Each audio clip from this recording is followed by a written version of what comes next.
Hola amigos, ¿qué tal? ¿Cómo les ha ido? Bienvenidos a su canal Vigilantes Bilingües. Hoy con un tema muy importante vamos a hablar de la voz pasiva en inglés. Quizás te has preguntado qué es la voz pasiva, lo has escuchado por ahí, te parece un poquito complicada. Entonces vamos a mirar cómo lo hacemos de una forma diferente. Ojalá te guste. Bueno chicos, entonces aquí tenemos una oración, podríamos decir entre comillas normal, que sería la voz activa. ¿Cierto? Hay voz activa y tiene su voz pasiva. Entonces yo les podría decir que en inglés sería simplemente así, ¿no? Pero hay que explicar la manera de dónde sale la voz pasiva, ojalá de una forma que a ustedes les quede muy clara. Entonces chicos, esta es una forma de hablar que se utiliza mucho cuando no sabemos quién hizo la acción o nos interesa pues como saber quién realizó la acción. Entonces una acción, en este caso, una oración, perdón, con voz activa, que vamos a colocarle que es activa, la vamos a pasar a voz pasiva. Listo, esto es una oración en presente simple. Ellos venden carros. Entonces, ¿qué es lo primero que voy a hacer? Necesitamos 4 pasos para realizar una oración en voz pasiva. Chicos, primero que todo vamos a eliminar el pronombre personal. No lo necesitamos. Listo. Lo segundo que tenemos que hacer es que vamos a coger el objeto. Normalmente el objeto siempre va a ir después del verbo. Normalmente, ¿cuál es el objeto de esta oración? Carros.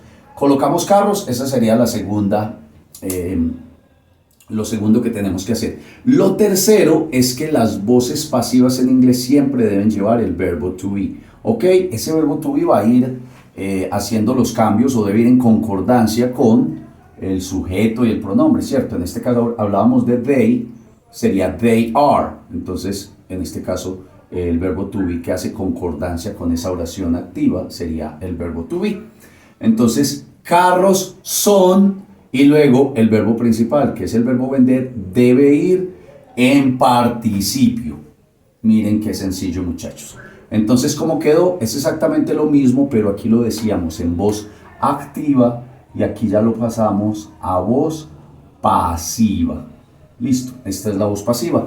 ¿Cómo nos quedó, muchachos? Ahorita era ellos venden carros, ahora quedó carros son vendidos, ¿cierto? Carros son vendidos o se venden carros.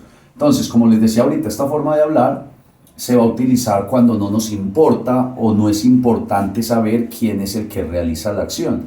Por ejemplo, nos dicen, se venden carros. Listo, no tenemos que saber quién es el que los vende. Obviamente sería un vendedor o alguien que está encargado de esa función de vender el objeto carros. Entonces, ellos venden carros. No necesitamos colocar ellos, simplemente se venden carros o carros son vendidos.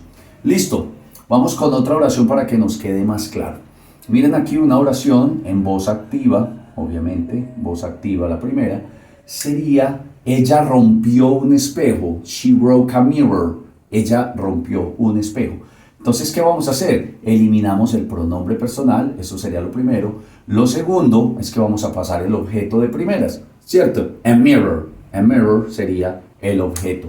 Luego, como esta es una oración en pasado simple, entonces voy a colocar el verbo to be, pero en tiempo pasado, ¿cierto? Entonces, a mirror was. ¿Por qué? Porque a she le corresponde es en presente, pero como es pasado sería was.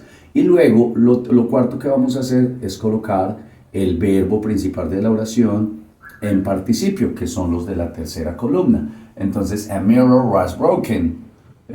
Esto sería se rompió un espejo o un espejo fue roto. Un espejo fue roto. Listo. O se rompió un espejo. Miren que es lo mismo. Ella rompió un espejo. Ahora sería, se rompió un espejo, simplemente, pero no sabemos quién lo rompió, no nos interesa saber quién lo rompió. Simplemente se rompió un espejo, no sabemos si fue ella, si fue él, si fueron ustedes, se rompió un espejo. Listo, esto sería voz pasiva. Vamos con otra oración en voz activa, véanla acá, en este caso con un modal.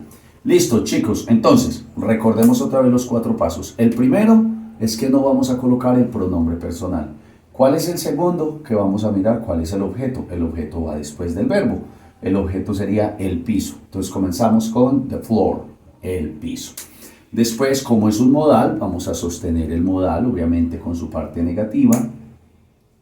Y vamos a colocar el verbo to be. El verbo to be debe ir en su forma base, puesto que aquí tenemos un modal. Y lo cuarto que debemos hacer es que clean lo debemos colocar en infinitivo.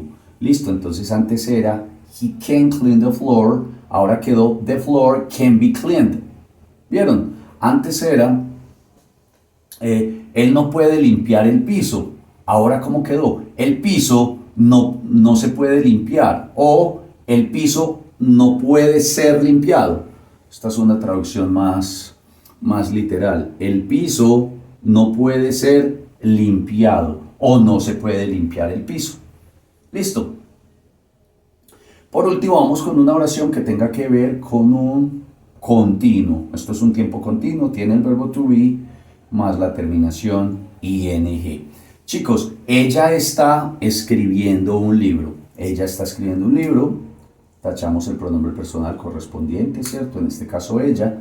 Vamos a coger el objeto es un libro, a book. Y aquí hay una particularidad de que tiene doble verbo to be. ¿Por qué? Porque los tiempos continuos o progresivos ya como tal traen un verbo to be, ¿cierto? Pero como estamos haciendo una voz pasiva, obligatoriamente tengo que colocar el verbo to be que requiere pues este tema. Entonces queda con doble verbo to be. Entonces, a book is been written. ¿Qué pasó? Que aquí teníamos el verbo principal de la oración en participio. Ella está escribiendo un libro. Ahora, ¿cómo quedó? Un libro está siendo escrito o se está escribiendo un libro. Miren qué sencillo, muchachos. Esto que acabo de decir, entonces esto es voz activa y tiene voz pasiva. Se está escribiendo un libro o un libro está siendo escrito. No me interesa saber quién fue el que hizo la acción, en este caso la acción de escribir el libro, ¿cierto? No me interesa, no es importante para mí. Están estudiando un libro, pero no me interesa saber si es ella, si es él, si son ustedes, no me interesa. Listo, entonces recordemos rápidamente los pasos. Tenemos una oración en voz activa, eliminamos el pronombre. Lo segundo es que comenzamos por el objeto, en este caso carros. Luego vamos a utilizar el verbo to be correspondiente que haga concordancia con la oración. Y luego el verbo principal va a ser puesto en participio. Miren qué sencillo. Así va a pasar con todas las oraciones que yo tenga sin importar el tiempo, sin importar si es futuro, presente simple, pasado, si es con modal o si es con un tiempo continuo. Espero que les haya parecido muy sencillo. Bueno, chicos, hasta aquí llegó el video. Espero que les haya gustado. No olviden dar like, visitar mi canal Vigilante Bilingües. Hasta la próxima. Bye bye. See you later. God bless you and take care.